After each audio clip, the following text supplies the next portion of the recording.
I think it already started, right? I think so. Yep.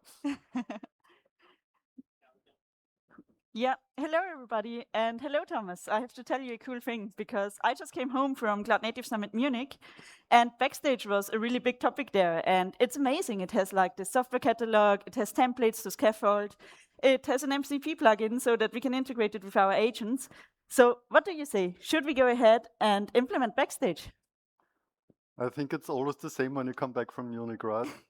So Was. you heard lots of cool talks, are really enthusiastic, and I have to deal with it. So what do you think does Backstage bring for us? It's so cool, like everybody is using it. We will have a software catalog with ownership information. We will have templates to bootstrap our services. We will have a tech radar to the things we want to use. We will have like tons of plugins because there's so many cool things. So only good things, I would say. And it sounds like a lot of work, right? So we started creating our cool GitLab templates, and now we should switch our tooling again. Yes, there is always cool stuff to switch to. But before you push again one more time on me, like who are you actually to do that all the time? So my name is Thomas Schuetz. I'm what am I today? A cloud native trainer and architect. Besides that, I'm a CNCF ambassador, and yes, sometimes I'm standing on the stage talking about fancy things. And today I'm a grumpy architect who's pushing her back. Yeah. Hey everyone, I'm Kati. I work in open source at Dynatrace, and I'm also working a lot right now on an open source community which is called Off On, which we just which we just launched, and like, yeah. And today I'm the enthusiastic engineer. I still am at heart, but try to suppress a bit in my day-to-day life. So perfect talk for me today. Oh, sorry. So yes, you told me a bit about Backstage, but I heard a bit about this fancy stuff nowadays, and for me there are some questions about this. So at first, I heard that Backstage is really built, so it's more or less a platform for building internal developer portals, and I think it's really much built on React, right?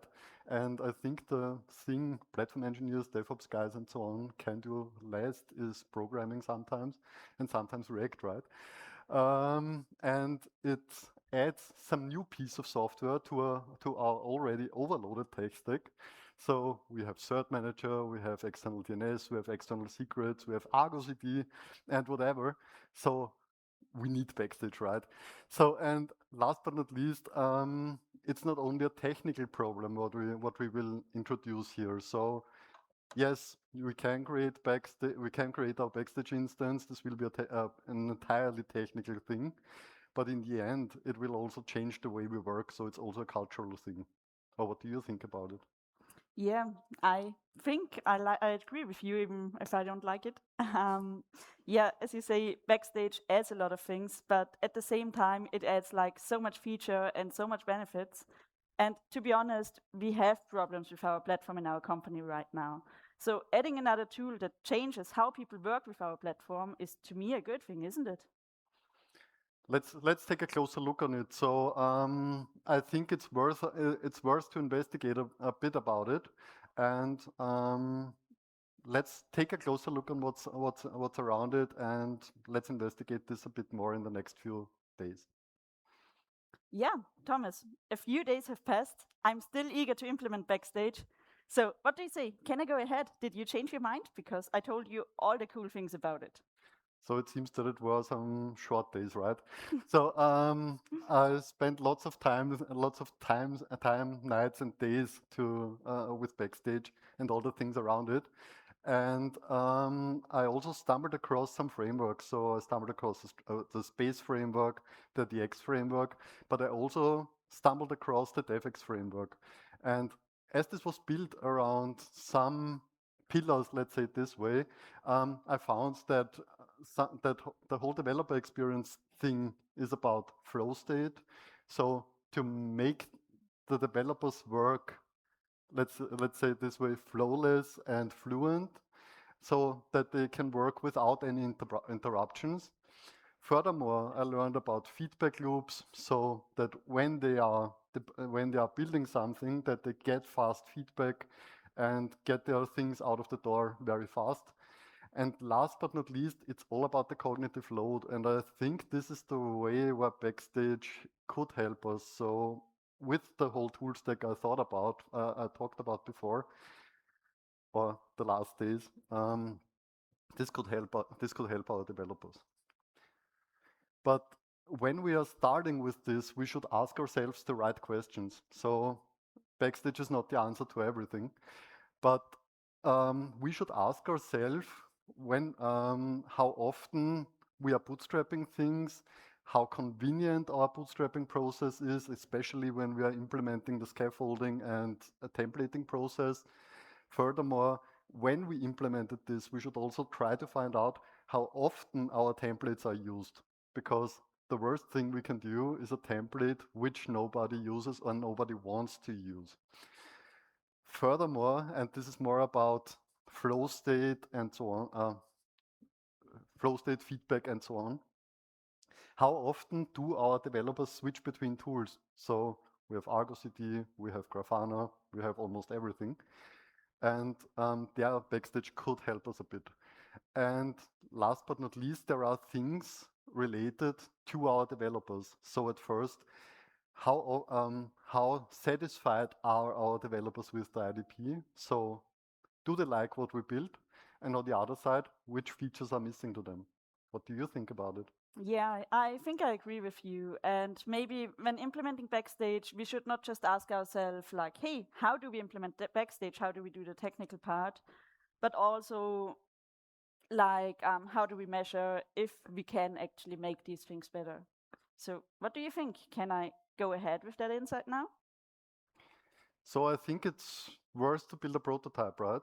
So I think we should build a baseline, let's say it this way, because shipping without a baseline is only hoping, but it's not engineering. Yeah, you're right. And maybe a little addition on that one is that probably data always beats our gut feeling. It doesn't have to always be quantitative data. It can also be qualitative data from talking to people doing surveys, especially in early stages of platforms.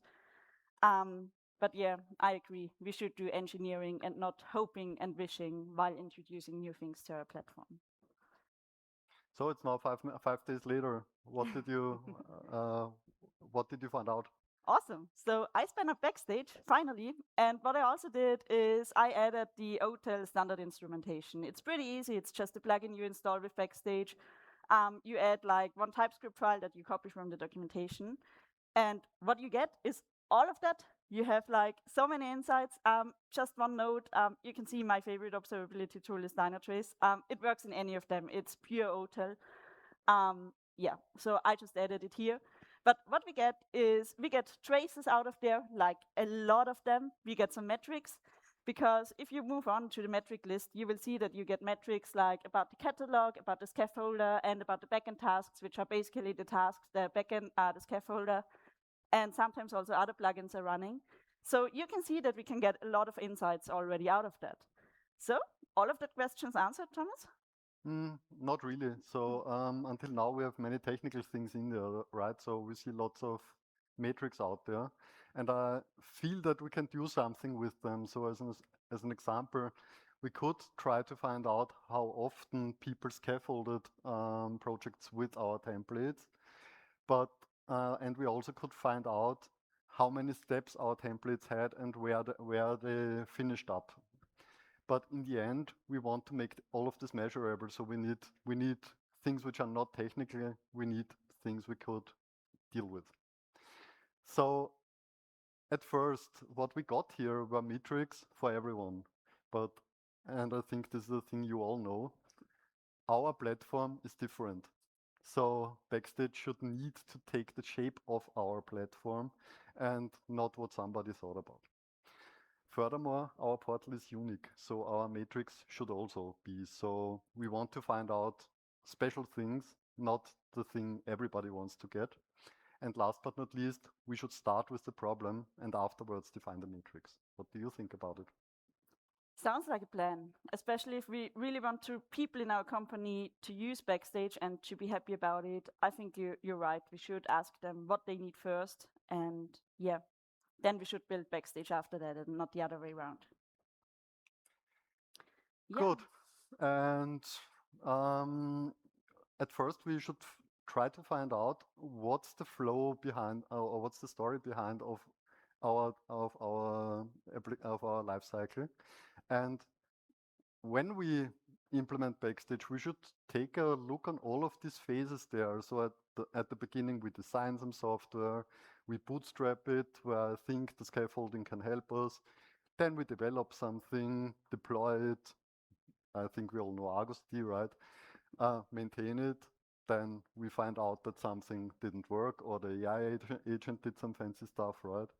And sometime, hopefully, we can kick this out of the door and say it's gone and deprecate it. Yeah. And Yeah, you're right. And there are too many things on this life cycle to discuss during a 25-minute talk, I think. So let's talk about day zero at our little company.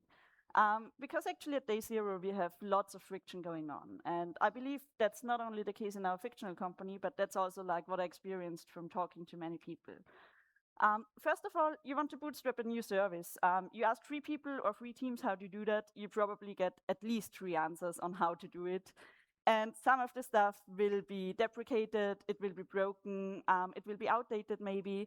And same about CI/CD, you introduce it, and at least I had the experience, like you go to a team, you copy their pipeline, but actually it's not exactly what you need. It's half broken, and yeah, it just works for us. We will leave it that way, right? And at the same time, all of that leads to a long time between actually having an idea to implement something or getting a ticket assigned, and then actually doing the first commit and getting the first deployment out of that. So yeah, I agree, there is a lot we could improve on, right? So what I think what could better look like is we could reduce the time to our first deployment, right? So we could do some scaffolding, could write reasonable templates, make the lives easier for our developers, and measure things until our first successful CI/CD run, right? Then we should reduce operations interruptions during app creation. So as an example, when we run our template and when developers bootstrap their services, it doesn't really make any sense if they have to create a Jira ticket or whatever to get their database running. And furthermore, we should improve our developer satisfaction during app creation. So as an example, we should do quarterly surveys and should try to find out what we can improve, how we can improve, and what they like about it or what they don't like about it.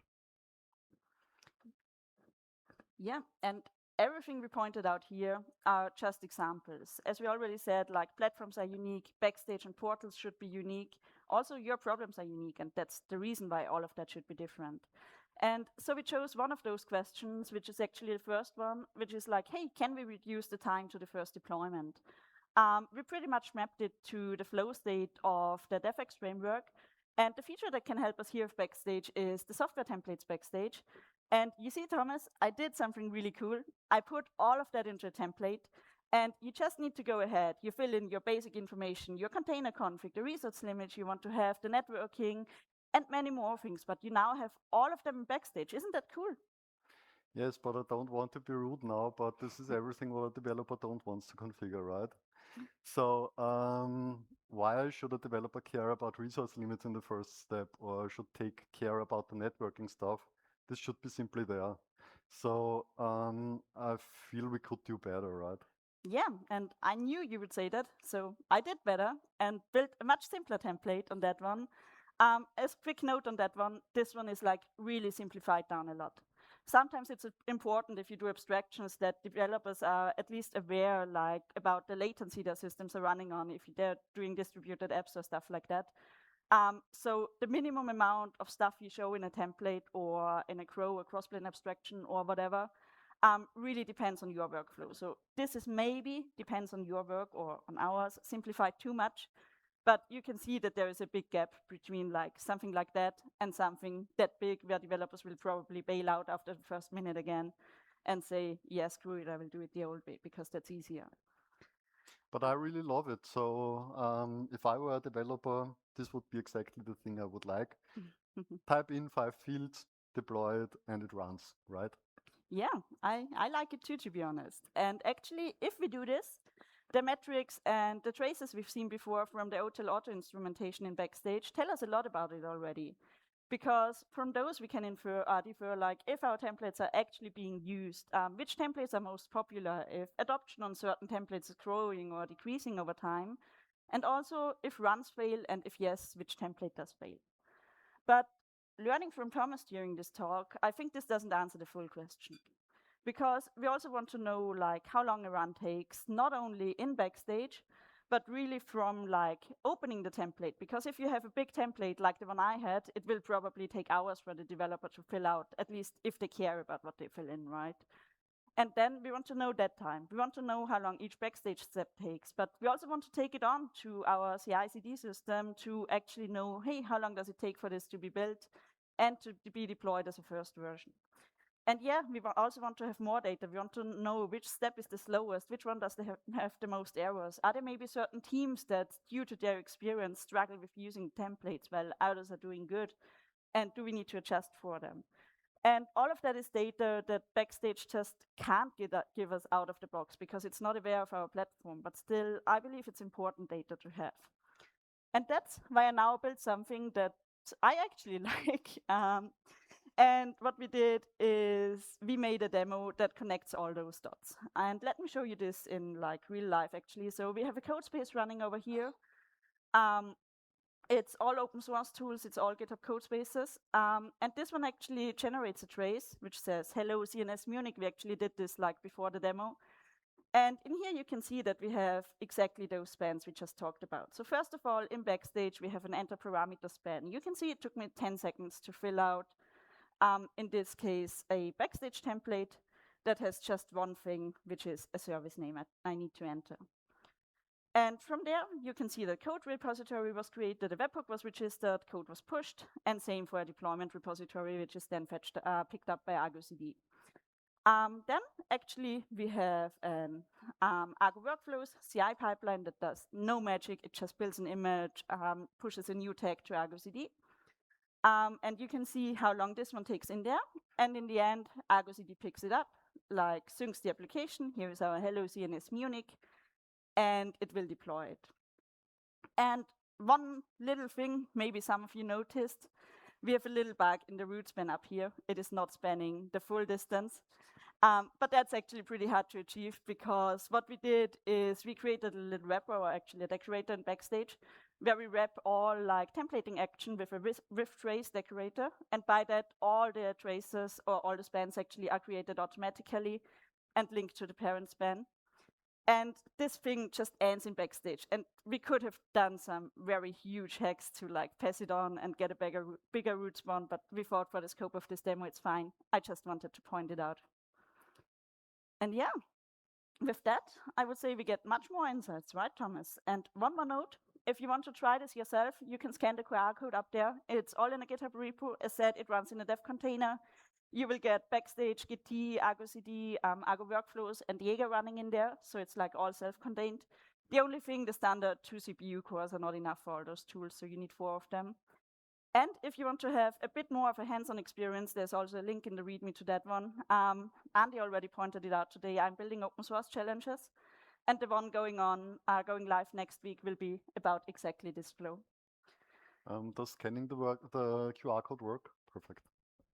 And yeah, with that being said, day 0 is a lot better, isn't it, Thomas? Yes, but I have the fear that it's not only about bootstrapping services, right? So at some point in time, they are in operations, and we have to maintain them, develop them further, and so on. So what do we have for this? Yeah, I 100% agree with you, and that like maps to another state in our life cycle that we pointed out before. And there are actually a lot of knowledge gaps going on in day 2 often in companies. And this maps to, we mapped it like the biggest to the pillar of cognitive load, but it also flows into the other 2 DevX pillars a bit, I would say. And we can solve some of those knowledge gaps going on there with the catalog, the tech docs, and the tech insights feature of Backstage, which give us like a lot of information about our services. Because with those, we can answer the questions, or we can actually improve like incident resolution, because it will be much easier to find owners, to find the teams that own stuff. And from there, we don't need to start at zero at an incident, but we can provide a lot of information about components and stuff already in a platform where people know, hey, just go to this portal and you will find a lot of information. Also, very often quality issues are caught too late. So what we could measure here is like, hey, how many issues are caught during review or development time, and how many of them are caught during production? Because, for example, there's one study that states like, hey, with AI development, like issues in code have increased by so much. But actually, I always wonder, like, how did they get this value? They must have measured them somehow, right? And if they measured them somehow, like, why can't we measure them earlier and like avoid those issues and stuff like that?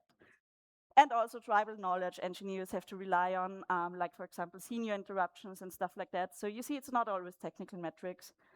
But to all of those and to many more things, you can apply the same pattern, like name your problem, map it to your workflows and platform, instrument, measure, iterate, and improve from there. Sounds like a good thing, right? So during the whole of the development, we will face, so during the whole development, we will find some more metrics we can take a look on. So as an example, hopefully people will use our IDP, and we should measure how many people will use it. Furthermore, one of the key metrics for our scaffolding thing would be the time to first deployment. So it's not only about I'm filling out this form. It's also about when do I have this in a runnable form in the development platform, or let's say also in the staging and production template stages. Furthermore, we want to find out how many people are using our templates. So we should not make the usage of our templates mandatory, at least not by definition. So we would like to get our developers to a way to a point where they want to use our templates and they deploy everything with them. Then we could also try to find out how many inner source changes we have on our platform. So it's always cool to make our customers contributors. So we get faster, get their insights into it, and so on. Then for the whole documentation part, it's also interesting how many decision records, how many tech docs we have on our platform. And yes, from this we get some kind of a template adoption rate, manual changes needed, and so on. So many metrics we can have out there, right?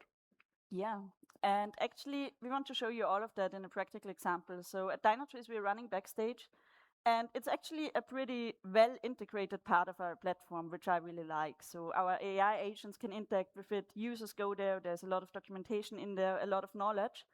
And this is actually a screenshot I took. It's like a small part of our dashboard. But you can see we have lots of stuff going on, like unique users, how many users do we have average monthly, which features are used the most, and like many more things that are going on. And a simple dashboard like that already gives us a lot of insights, like, hey, how are people using Backstage actually? Is it helping them solving their problems? And from there, it's a great starting point to measure more. Yes, everything is instrumented via OpenTelemetry. It's not only about Dynatrace. You can build the same thing in Grafana or your favorite observability tool. Exactly, that's really important. Thank you. And yeah, with all of that we said today, and all of that I learned from Thomas, I created a little Backstage playbook for the enthusiastic engineer that always wants to get started fast in me. And what I usually like to do is like, hey, name the problem first. Which problem do you actually want to solve with your platform or with your portal or whatever feature you want to introduce? And from there, if you can, it's not always possible, but it's great if you can, establish a baseline. Measure what you currently have. Measure, for example, how long the time currently takes from like initializing a service to having the first successful deployment to your dev environment. Define success. How much do I want the time to be faster than previously? Finally, do the fun stuff, or actually all of it is fun, but finally build it, instrument it, and from there, always measure, keep iterating, see what's going on.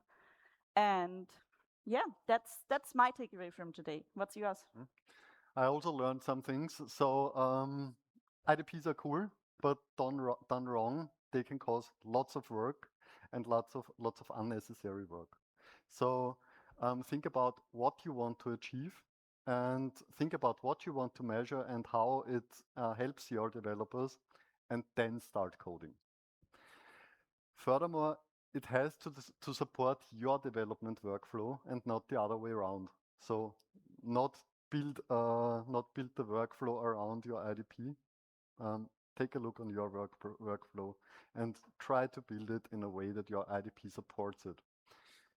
What I learned from you today was that Backstage itself exposes OpenTelemetry metrics. So adding I think a few lines to the configuration, and we get cool metrics, traces, and also can derive metrics from them. And last but not least, and this is my main takeaway today, Backstage done right helps you keeping an overview about your landscape, and can automate complex tasks such as bootstrapping services and so on. Yeah, and I think now it's time to implement Backstage, right? So you can all go home, or at least at 5, sorry. Build your first Backstage instance, play around with it, try to find out what's working. Yes, and I hope you had fun. You had as much fun as we here, and have a nice lunchtime. Thank you.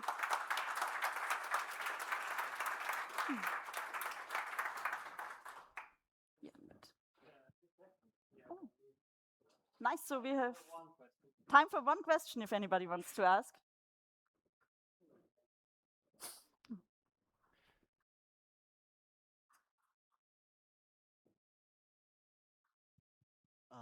Building is very easy, but how do you maintain, like, how do you enforce this, or how do you encourage your developers to adopt it, and there is no shadow IT going on behind the scenes once you introduce the platform?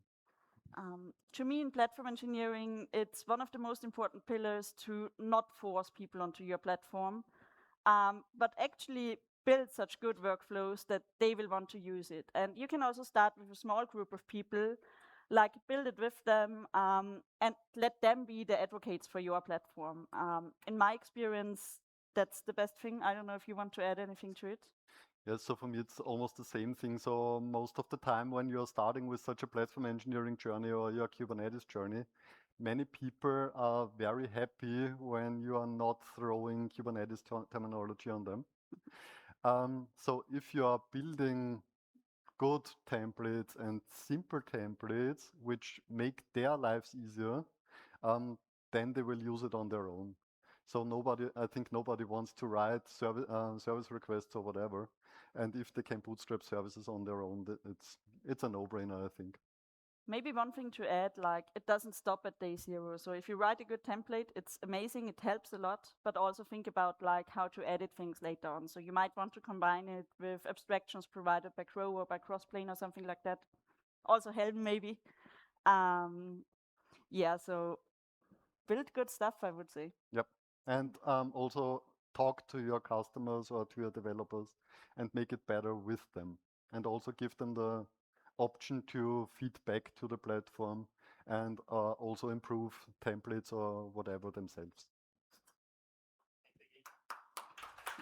Thank you.